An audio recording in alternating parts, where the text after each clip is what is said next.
அஸ்ஸலாமு அலைக்கும். நான் டாக்டர் இப்ராஹிம். பாலஸ்தீனிய மக்களின் விடுதலைக்காக என் மருத்துவக் கத்திகளையும் போராட்ட ஆயுதங்களையும் ஒரே சமயத்தில் பயன்படுத்திய ஒரு மருத்துவரின் கதை இது. நான் 1959ஆம் ஆண்டு காசா துண்டின் அல் புரேஜ் முகாமில் பிறந்தேன். என் குழந்தைப் பருவம் கடினமானது. முகாமின் தூசி நிறைந்த தெருக்களில் வளர்ந்தேன். ஆனால் என் தாயார் எப்போதும் சொல்வார், மகனே, கல்வி மட்டுமே நமது ஆயுதமென்று. 1978ஆம் ஆண்டு எகிப்தின் அலெக்சாண்டிரியா பல்கலைக்கழகத்தில் மருத்துவம் படிக்கச் சென்றேன். அங்கு நான் இஸ்லாமிய மாணவர் இயக்கத்தில் சேர்ந்தேன். என் முதல் புரட்சிப் பாடங்களை அங்கேயே கற்றேன். 1986ஆம் ஆண்டு காசாவுக்குத் திரும்பினேன். ஷிபா மருத்துவமனையில் மருத்துவராக சேர்ந்தேன். ஆனால் என் இதயம் எப்போதும் என் மக்களின் வலியை உணர்ந்தது.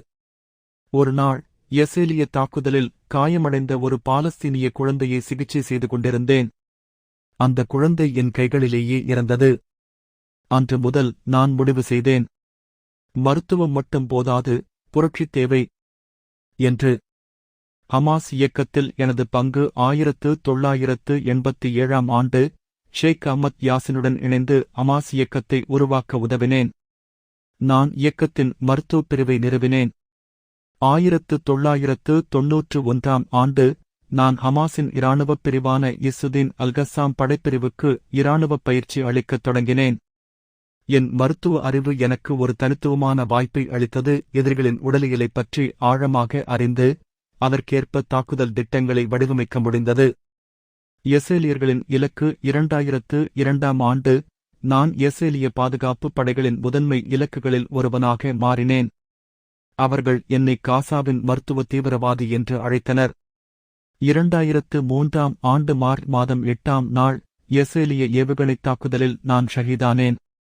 அன்று காலை நான் பள்ளிவாசலில் தொழுகை செய்து கொண்டிருந்த போது F-16 விமானம் வந்து குண்டை வீசியது.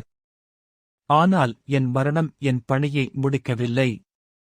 நான் உருவாக்கிய மருத்துவ மற்றும் இராணுவ பயிற்சி முறைகள் இன்றும் ஹமாஸ் படைகளால் பின்பற்றப்படுகின்றன.